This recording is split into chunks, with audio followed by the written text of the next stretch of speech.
नमस्कार दोस्तों। मैं हूं दीपक चौरसिया और आज एक बेहद दिलचस्प मुद्दे की बात करेंगे। ऐसा लग रहा है कि एक स्टिंग ऑपरेशन ने पश्चिम बंगाल की चुनावी राजनीति के अंदर एक बड़ा परिवर्तन ला दिया है। ये बड़ा परिवर्तन क्या है ये बताएंगे। ये बड़ा परिवर्तन किसके बारे में है ये बताएंगे। ये इस बड़े परिवर्तन से किसको फायदा और किसको नुकसान हो सकता है ये बताएंगे। इस बड़े परिवर्तन के बाद कौन सवालों में आया है ये बताएंगे। आपको याद होगा हाल ही के दिनों में टीएमसी से निलंबित किए गए निकाले गए एक विधायक ने मुर्शिदाबाद के बेलडांगा के अंदर बाबरी मस्जिद की नींव रखी और बाबरी मस्जिद का निर्माण शुरू किया। उसको लेकर पूरे देश भर के अंदर अलग अलग तरह की प्रतिक्रियाएं सामने आई। हिंदू समाज गुस्सा था, लेकिन मुसलमान समाज से उसको हाथों हाथ सपोर्ट मिला। हमने देखा हजारों लाखों की संख्या में भीड़ बाबरी मस्जिद की इस नींव के कार्यक्रम में शामिल हुई और ये काम किया था हुमायूं कबीर ने। हुमायूं कबीर ने उसके बाद अपनी एक पॉलिटिकल पार्टी बनाई, जनता उन्नयन पॉलिटिकल पार्टी। उसके वो सर्वा सर्वा बने क्योंकि उनको टीएमसी से निकाल दिया गया था और उन्होंने एआईएमआईएम से गठबंधन किया और ममता बनर्जी के मुस्लिम वोटों पर वो एक बड़ा डाका डाल सकते थे, क्योंकि हुमायूं कबीर का दावा है कि वो किसी भी हालत में ममता बनर्जी को मुख्यमंत्री नहीं बनने देंगे। अब गठबंधन हो गया, इसकी पहली रैली भी हो गई, दोनों ने साझा प्रेस कॉन्फ्रेंस भी कर दी, लेकिन उसके बाद एक स्टिंग ऑपरेशन सामने आता है। इस स्टिंग ऑपरेशन के अंदर हुमायूं कबीर एक शख्स जो इस स्टिंग ऑपरेशन के अंदर दिखाई नहीं दे रहा है, उससे 1,000 करोड़ की डील करते हुए दिखाई देते हैं। 200 करोड़ मांगते हैं। वो ये भी कहते हैं कि ममता मुख्यमंत्री नहीं बनेंगी। तो आइए कुछ दिलचस्प बातों पर एक नजर डाल लेते हैं। हुमायूं कबीर ने स्टिंग ऑपरेशन के अंदर कहा क्या। यह स्टिंग ऑपरेशन लगभग आधा घंटे का है। टीएमसी के नेता फिरहाद हकीम ने इसको जारी किया है और कहा है कि ये हुमायूं कबीर की पार्टी और ये भारतीय जनता पार्टी की सांठगांठ है। तो हुमायूं कबीर ने बड़े दिलचस्प अंदाज में कहा है। और ये पूरा का पूरा स्टिंग ऑपरेशन, वैसे बांग्ला भाषा है पश्चिम बंगाल की, बांग्ला में ही लोग बात करते हैं और हुमायूं कबीर खुद हिंदी में कंफर्टेबल नहीं है, लेकिन टूटी फूटी हिंदी में वो यहाँ कहते हुए दिखाई देते हैं कि भारतीय जनता पार्टी का सीएम आएगा तो मैं तो उसे सपोर्ट करूंगा, डिप्टी सीएम का पद मेरा। से हट जा रहा है, जो मुसलमान वोट वहाँ से हट रहा है तो वो हिंदू लोग और देखेगा जो वो ममता बनर्जी सत्ता में नहीं आएंगे तो उनका एक ही ऑप्शन है जो बीजेपी को भाजपा को।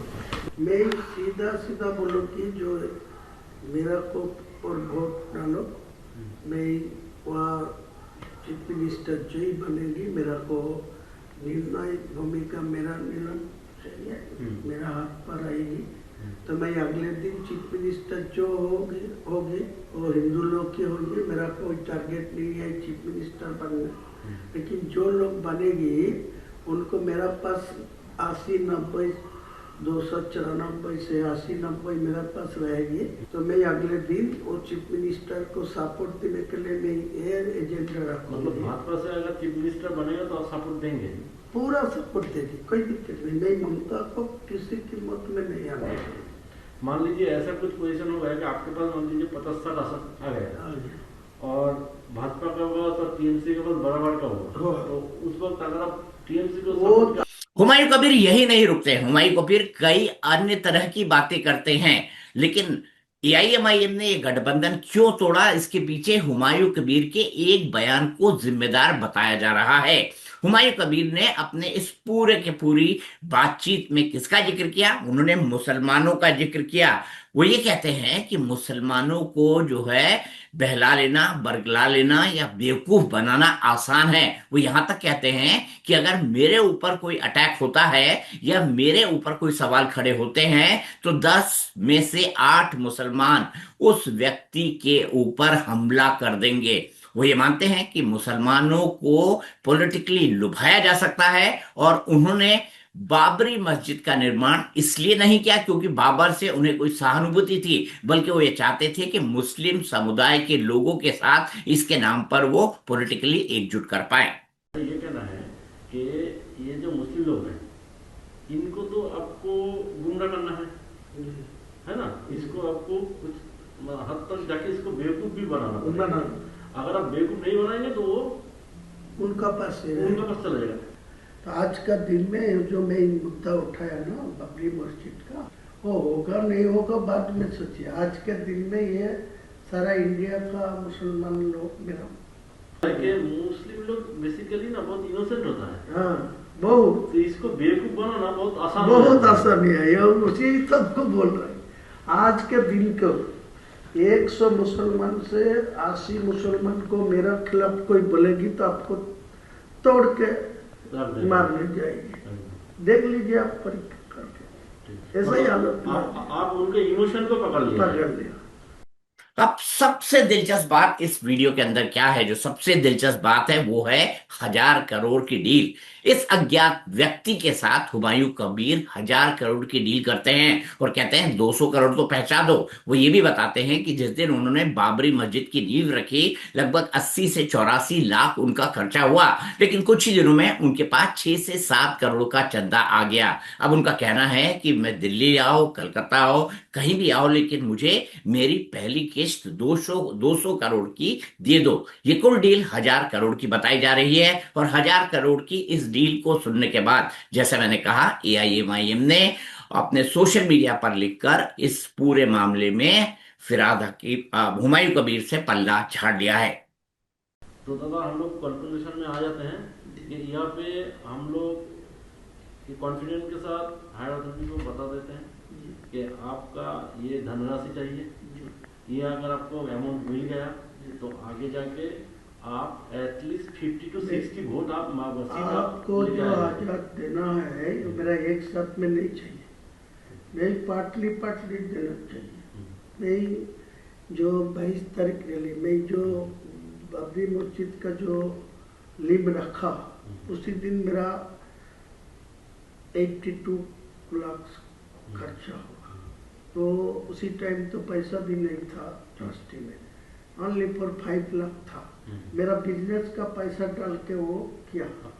तो आज के दिन में वो 6 से 7 करोड़ आ गया। मेटेरियल्स भी 2-3 करोड़ को आ गया, ईटा स्टोन।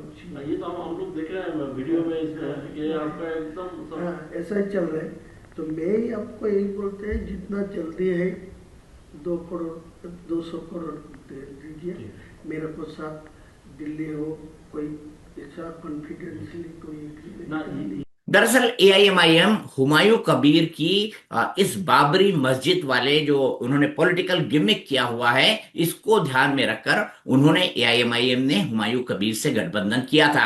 उनको लगा था कि जिस तरह से बिहार में उन्होंने पैठ बनाई, जिस तरह से महाराष्ट्र में लोकल बॉडी में उन्होंने पैठ बनाई, ठीक उसी तरह से उनको पश्चिम बंगाल में पैठ बनाने का मौका मिलेगा। उन्होंने कहा कि वो मुसलमानों की लीडरशिप पश्चिम बंगाल के लिए देना चाहते हैं, क्योंकि पश्चिम बंगाल की धर्मनिरपेक्ष सरकारों ने मुसलमानों के लिए कुछ नहीं किया। उनका निशाना लेफ्ट और टीएमसी की सरकार की तरफ था। साथ ही साथ मैं यहां पर यह भी आपको बता दूं कि उनका कहना है कि इस शासनकाल में मुसलमान गरीब, उपेक्षित और उत्पीड़न का शिकार रहा। गरीब, उपेक्षित और उत्पीड़न का शिकार, और इसी से एआईएमआईएम मुसलमानों को निकालना चाहती थी। लेकिन अब चूंकि हुमायूं कबीर की सांठगांठ बीजेपी के साथ दिख रही है, तो वह ऐसे किसी आदमी के साथ नहीं खड़े होना चाहते जो बीजेपी के साथ खड़े हो, और साथ ही साथ जिसने मुसलमानों की निष्ठा और ईमानदारी पर सवाल उठाए हों। क्योंकि हुमायूं कबीर कह रहे हैं ना कि मुसलमानों को बेवकूफ बनाना आसान है। आज इसी का विश्लेषण करूंगा।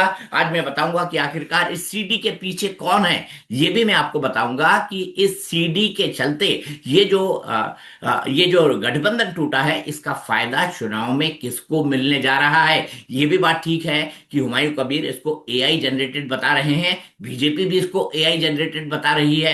अब ओम प्रकाश ये बताइए कि बीजेपी और हुमायूं कबीर की भाषा एक जैसी क्यों है?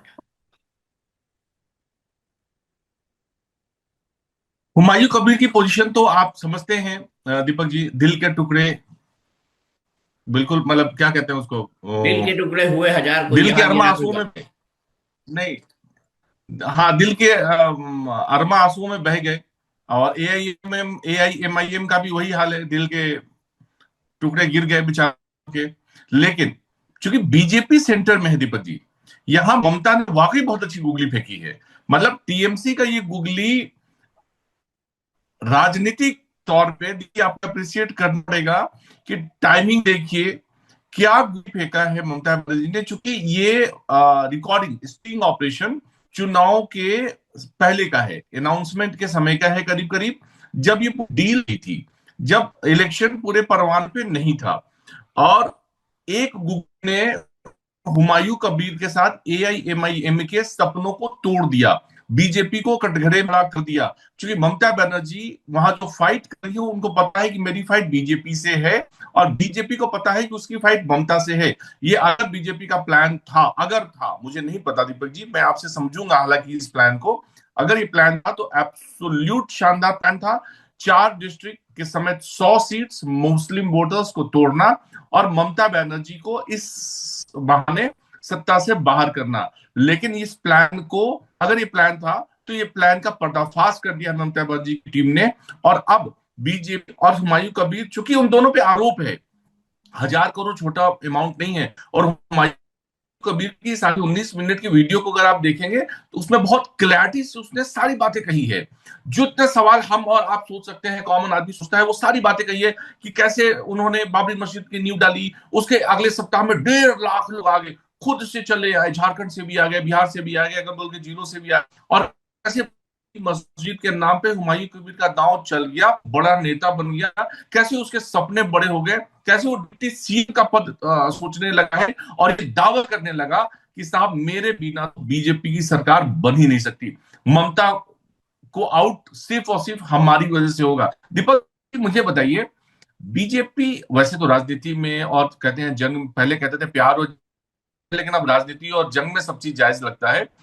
तो हो सकता है ये बीजेपी का एक बड़ा प्लान रहा हो, धुरंधर टाइप, लेकिन इस बार रणवीर सिंह देखार हो गए, पोल खुल मुझे गई। मुझे क्या लगता है, देखिए देखिए, ये जो कुछ हुआ था हुमायूं कबीर वाला, हुमायूं कबीर ने जो कुछ भी किया था, सबसे पहले तो ये लग रहा था कि क्या टीएमसी मुसलमानों को साधने के लिए हुमायूं कबीर के चलते ऐसा करवा रही है। लेकिन ममता बनर्जी ने हुमायूं कबीर से दूरी बनाई, उन्होंने उनको अपनी पार्टी से निकाला, और हुमायूं कबीर ने, वो वापस नहीं गए, वो हाई कोर्ट गए, हाई कोर्ट से वो डिसीजन लेकर आए कि मस्जिद वहां पे बिल्डा के अंदर बननी चाहिए। और हाई कोर्ट के उस डिसीजन के बाद वो पीछे नहीं हटे और उन्होंने अपने पॉलिटिकल पार्टी की घोषणा कर दी। अब देखिए, हुमायूं कबीर बीजेपी में भी रह चुके हैं, वो सबसे पहले कांग्रेस पार्टी में थे, कांग्रेस पार्टी से वो भारतीय जनता पार्टी में आए, भारतीय जनता पार्टी से वो तृणमूल कांग्रेस के अंदर गए, तृणमूल कांग्रेस में एक बार रहे लेकिन सस्पेंड और निकाले गए, 6 साल के लिए निकाले गए, फिर वो तृणमूल कांग्रेस के अंदर दूसरी बार आए। उन्होंने भारतीय जनता पार्टी की तरफ से जो है वो लोकसभा का चुनाव लड़ा। कई सारी चीजें थी, कई सारी महत्वपूर्ण चीजें हैं जो हुमायूं कबीर के लिंक को भारतीय जनता पार्टी से जोड़ती हैं। क्या भारतीय जनता पार्टी ऐसा कर सकती है? देखिए, आपने कहा ना जंग और मोहब्बत में सब जायज है, तो निसंदेह भारतीय जनता पार्टी ऐसा कर सकती है। लेकिन ममता बनर्जी ने जैसे ही हुमायूं कबीर की इस बाबरी मस्जिद की बात सामने आई, ममता बनर्जी ने साफ साफ ये कहा कि ये सब बीजेपी करवा रही है। बीजेपी ये कहती रही कि ये ममता बनर्जी करवा रही हैं, क्योंकि हुमायूं कबीर ममता बनर्जी के आदमी हैं और उनको मुसलमानों के वोट चाहिए। लेकिन हुमायूं कबीर ने जिस तरह से एआईएमआईएम के साथ अलायंस किया और जिस तरह से एआईएमआईएम ने हुमायूं कबीर को लपका, मुझे लगता है उसने राज्य के पॉलिटिकल इक्वेशंस को बहुत हद तक चेंज किया। अब स्टिंग की बात करें ओम प्रकाश, स्टिंग को आपने भी देखा है, मैंने भी देखा है। अब स्टिंग के अंदर क्या है, मेरे ख्याल से 19 मिनट का ये स्टिंग है, 19 मिनट का ये 19.5 स्टिंग जी। है। इस स्टिंग में सिर्फ हुमायूं कबीर दिखाई देते हैं, ठीक है। हुमायूं कबीर जिससे बात कर रहे हैं और जो बीजेपी का आदमी है वो इसके अंदर दिखाई नहीं देता है। ये स्टिंग किया हुआ है, ये स्टिंग सार्वजनिक किया है। अब हुमायूं कबीर कह रहे हैं कि एआई जनरेटेड है, और वो ये भी कह रहे हैं कि ये जो स्टिंग है, ये जिसने भी, जो भी व्यक्ति मुझसे 1,000 करोड़ की डील कर रहा है उसका चेहरा तो दिखाइए कि वो वाकई बीजेपी का है या नहीं। अब ये दोनों बातें ही कमोबेश भारतीय जनता पार्टी कर रही है। ये बातें शुभेंदु अधिकारी कह रहे हैं, अमित शाह से बात पूछी गई तो उन्होंने कहा ममता बनर्जी ऐसे कई स्टिंग ला सकती हैं। तो ऐसी कई सारी चीजें सामने आ चुकी हैं। मेरा ये मानना है कि इस स्टिंग में हुमायूं कबीर को बहुत अच्छी तरह से, आपको पता है पॉलिटिकल स्टिंग ऑपरेशन कैसे होते हैं, मुझे तो याद है बहुत अच्छी तरह।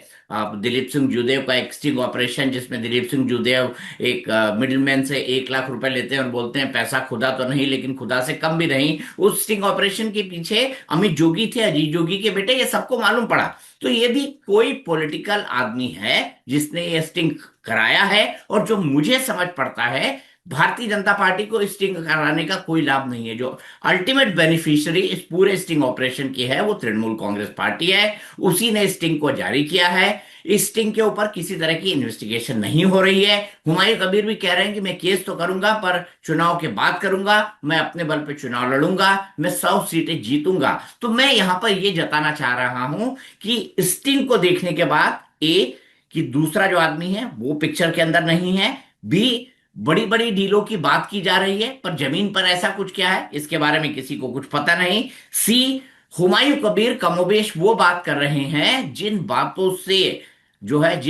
से ममता बनर्जी को, पार्टी को सबसे ज्यादा फायदा होता है। चौथी बात ये कि ये बातचीत हिंदी के अंदर हो रही है।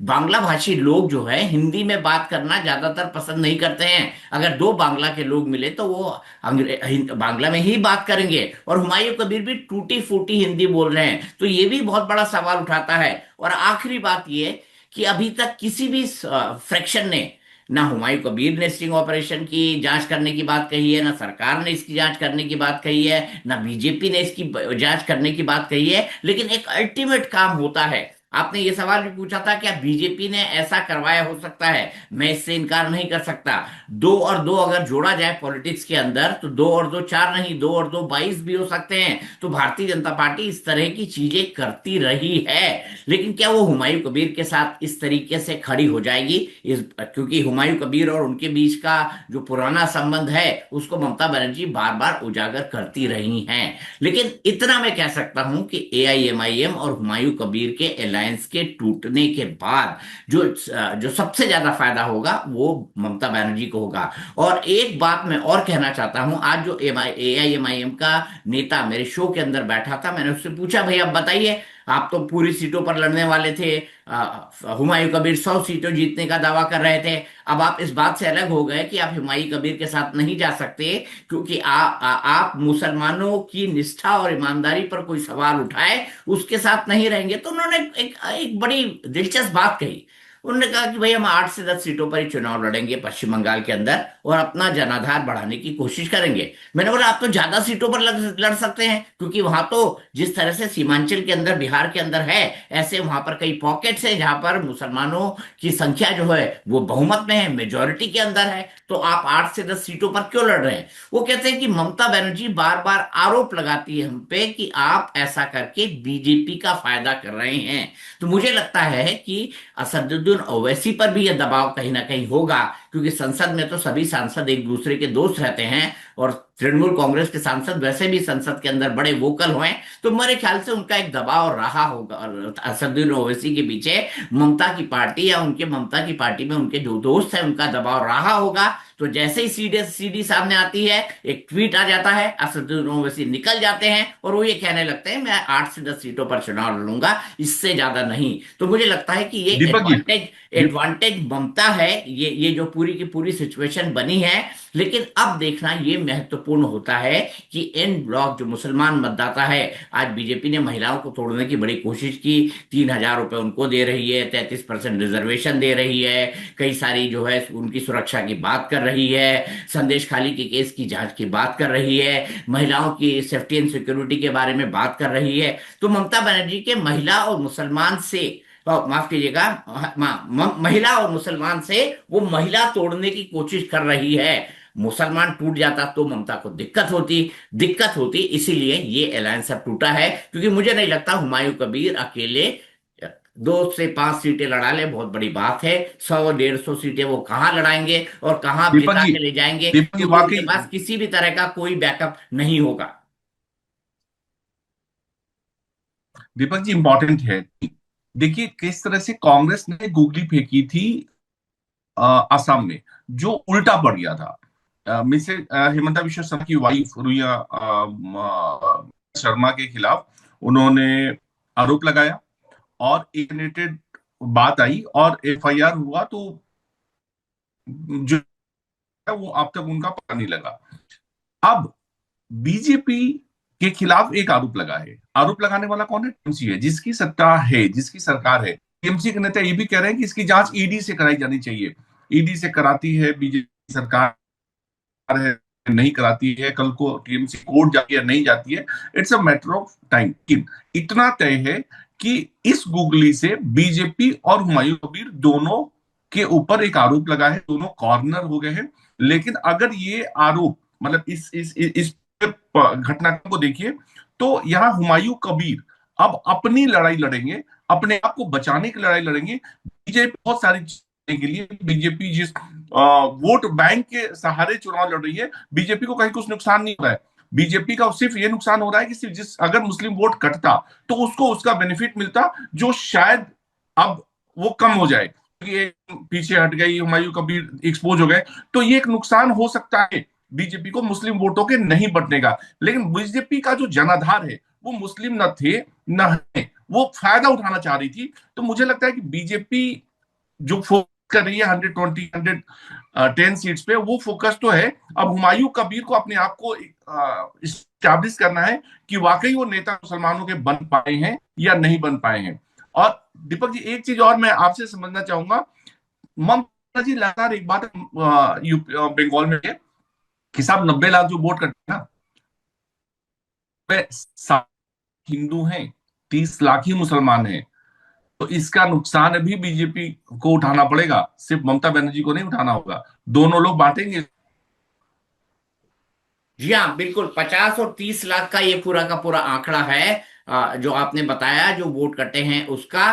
तो मुझे लगता है कि भारतीय जनता पार्टी इस चीज के लिए प्रिपेयर्ड होगी। उनको इस बात की जानकारी होगी कि ये किन किन लोगों के वोट कटे हैं। इसमें कई सारे बांग्लादेशी हिंदू हैं, इसमें मथुआ समुदाय के हैं, इस पे राजवंशी समुदाय के हैं। लेकिन फिर भी बीजेपी को ये लगता है कि जो बेसिक वोट बैंक कटे हैं, अब भाई हर हर हिंदू बीजेपी को वोट दे रहा होता तो शायद बीजेपी 2011 के अंदर ही सत्ता में आ जाती। लेकिन हर हिंदू बंगाल का तो बीजेपी को वोट नहीं देता ना।